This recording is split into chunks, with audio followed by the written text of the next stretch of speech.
Hello students, welcome your English literature class. So today we'll start with the poem The West Wind.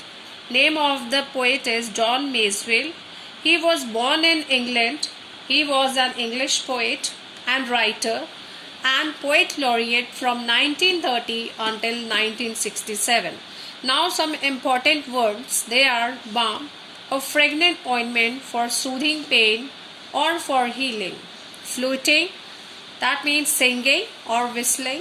May, the hawthorn or blossom. It has white, red or pink blossoms.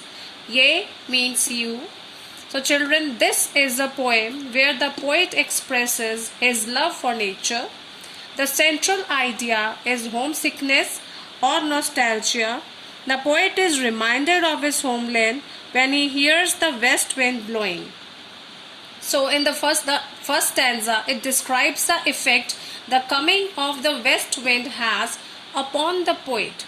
In the second stanza, the poet gives the physical description of the westlands. In the third stanza, the west wind talks to the poet, urging him to return to his homeland.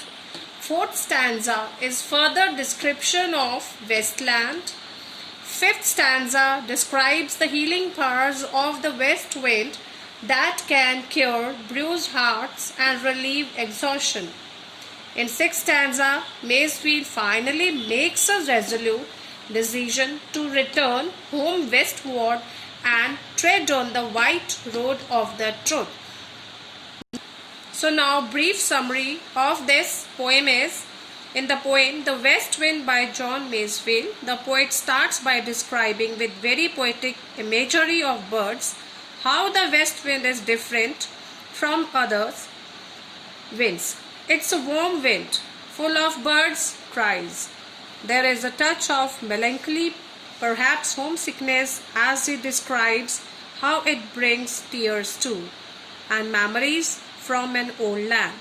He goes on to describe the restful, pastoral beauty of the land where even the dead can lie in the green. He then brings in voices, perhaps of family and friends, calling him home as he is missing April's beauty. The voices then tempt him some more with idyllic images from home: white blossom, young green corn, running rabbits, warm sun, etc. The voices seem to presume that the poet's heart is sorrowful, bruised, and so the end of the poem sees the poet appear to make a decision that he will go home as he has decided that is where he truly belongs. So children, the poetic devices which are used in this poem are alliteration, imagery, simile, personification, assonance and refrain. Thank you.